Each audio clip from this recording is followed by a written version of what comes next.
Hello everyone, welcome to Biotechnica. So today I have come up with an interesting topic where I'll discuss with you an opportunity that is there for the top scorers of CSIR NET exam. So what's that? It's Shyama Prasad Mukherjee Fellowship. So if you want to know more about the fellowship, its eligibility criteria, what's the objective, what's the nature of fellowship, and what's the application process. So in this video, we'll give you a brief information about Shyama Prasad Mukherjee Fellowship. So let's begin.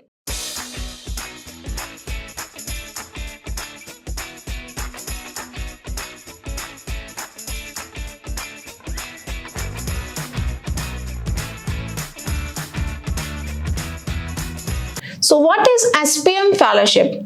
So to celebrate the birth anniversary of Dr. Shyama Prasad Mukherjee, who was the first Vice President of CSIR of Independent India, CSIR established a special fellowship after his name, that is what called the SPM Fellowship. Now the second question is, who can apply for this? So this SPMF is open for the toppers of CSIR NET JRF, or you can say UGC JRF NET awardees.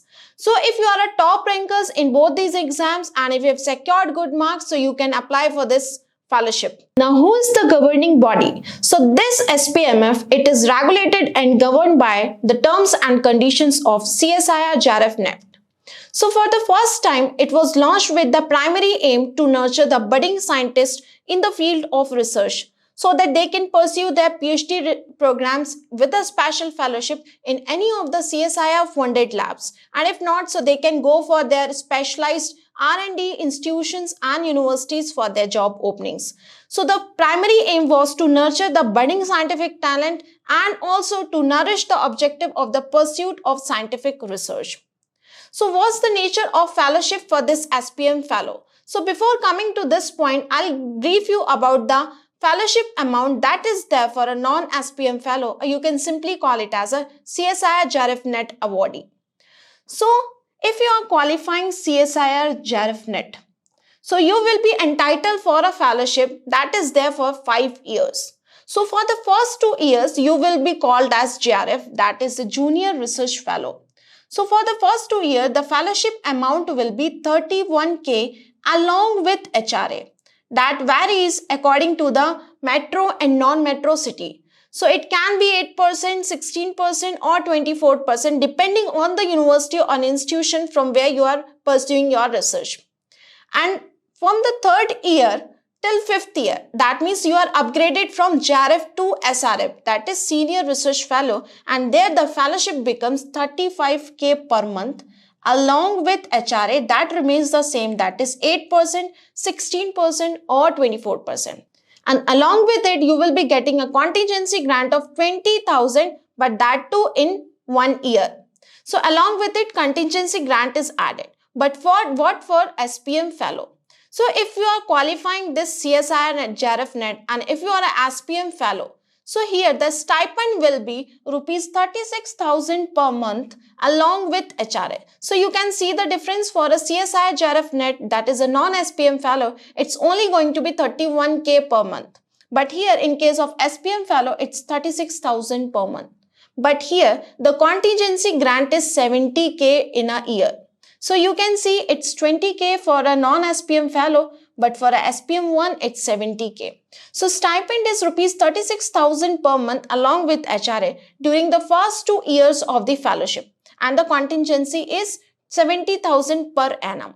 But after 2 years, the SPM fellow, suppose if you are a SPM fellow, so you will be assessed for your PhD work on the basis of your interview. So interview rounds will be there and you will be assessed for your PhD work, what research you have done for 2 years.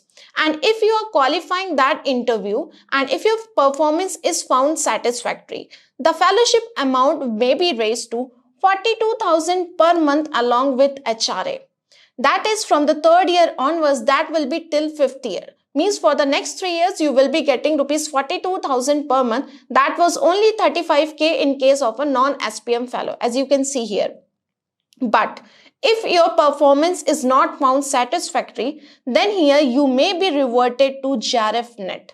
So again, the fellowship amounts becomes, that is 35K. If your performance is not found satisfactory after the interview rounds, then you may be upgraded back to JRF-NET awardee. Now you are called as a non-SPM fellow, but not SPM fellow. So this is what about the fellowship amount for SPM as well as non-SPM fellow. Now let's see the duration. As I've already mentioned, this fellowship is initially there for the period of 2 years. But that is extendable as per normal rules of CSIR JRF-NET scheme. Means you will be assessed for your PhD work on the basis of interview. And then only it is upgraded for the next 3 years. Otherwise, this is for 2 years and you are upgraded back to JRF-NET awardee. But the maximum tenure of SPM will be up to 5 years if you are qualifying the interview. So now let's see about the contingency grant. So what is this contingency grant and what is it used for? So the annual contingency means you will be getting this grant once in a year, and that too it is provided to the institute or university from where you are pursuing your research. So this is rupees 70,000 per fellow that is provided to the university as an institution, as I've already mentioned. Now suppose if you are getting 70,000 and if you are spending some 50k for your consumables and still 20k amount is left. So firstly, this 20k will be carried forward to the next contingency grant. So the unspent balance of contingency grant at the end of the year may be carried forward to the next year. So this 20k may be carried forward to the next year. But the next release of contingency grant, that is for the next year, will only be happen if you are adjusting this unspent balance of contingency grant of the previous year. So this 20k is adjusted to the next release of contingency grant that will be happening for the next year. So this 20k has to be adjusted with the 70,000 for the next contingency.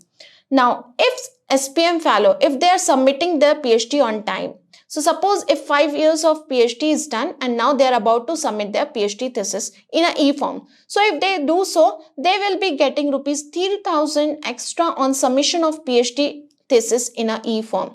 So this is all benefits that the SPM fellow is getting. Firstly, the contingency will be more and they will be paid extra 3,000 for the PhD thesis submission in the e-form. Now, what's the use of this contingency grant and for what purpose it can be used? So, firstly, you can buy any books related to research topic. So, if you're pursuing your PhD program or any kind of research, so you can use this contingency grant to buy any sort of books for your research topic. You can also use this for booking any kind of train ticket, be it AC third tier, or you can also use it for DA allowance, that is daily allowance, if the fellow requires to travel in hunt of any research or visiting conferences in India or abroad. You can also use this money to register for a PhD program and submission of your PhD thesis. You can use it for visiting conferences, to buy any sort of chemicals, consumable things like appendrove or glasswares, beakers in your lab, or be it minor equipment. So you can use this grant. Also during the paper publication time or PhD submission, so you can use this for making copies of research papers and also buying laptop, desktop computer once in the complete tenure. But it is on the recommendation of supervisor. But before that, you have to take the consent from CSIR. That is very important. Whether they will be allowing you to buy this desktop or computer. So you have to take the consent from CSIR. And after that, if your supervisor is giving you the recommendation for this, so you can go for it. And also for attending discussions abroad. So this is all about the contingency grant and where you can use this money. So how's the selection process? So firstly, the CSIR exam is conducted and after this, the result declaration will be there. And on the basis of result declaration, there are 5 subjects: physical sciences, chemical sciences, life sciences, mathematical sciences and earth sciences. For all the fees, there will be a release of notice and all the top scorers will be called for a online process. So you have to just visit that notice. You have to apply for this SPMF fellowship using that link. And after that, you will be receiving one mail regarding the interview. There will be interview rounds and you will be selected for this SPMF fellowship. So the selection process for this SPM fellowship, it is awarded through interview mode. So you have to apply for this SPM fellowship. There will be interview rounds. Only then you will be selected for this fellowship. Now, what's the eligibility criteria for this SPMF fellow? So here there are total 5 subjects under CSIR net. So in chemical sciences and life sciences, a total of 30 students are called for an interview. Those who are the top scorers, top 30 rankers, they are called for an interview. And out of this, only 10 fellows are selected for this SPM fellowship. But in case of earth sciences, mathematical sciences and physical sciences, some 15 top scorers are called. And out of this, only 5 are selected for this interview. So you can see the 1:3 ratio. That means out of 30 students, only 10 students are getting selected. That is 1:3 ratio is always maintained for this selection process of SPMF. And in this earth science, mathematical science and physical sciences, again this 1:3 ratio is maintained. How? Because 15 students are selected out of 15 students called for an interview. That is 1:3 ratio. So this is all about the eligibility criteria of this SPMF fellowship that is happening on the basis of the interview rounds. So how you can actually apply for this fellowship? So here is the link for CSIR homepage. So you just have to visit this link and apply for this. You just have to wait for the CSIR result, and after that they will be releasing one notice where you will find the link for the application. But to visit for that notice, and if you want to check, so here is a link provided, you can check for this link. So this was all about the topics where we have seen the eligibility criteria, the duration of the fellowship, what's the nature of fellowship, and all other things regarding to SPMF. So I would like to conclude this topic with a line that just stay positive, work hard for your dreams and make it happen. So thank you everyone for watching this session. If you like the session, do not forget to like, share and subscribe to the channel, that is Biotechnica. Meet you in the next video. Till then, bye-bye. Take care. Keep learning.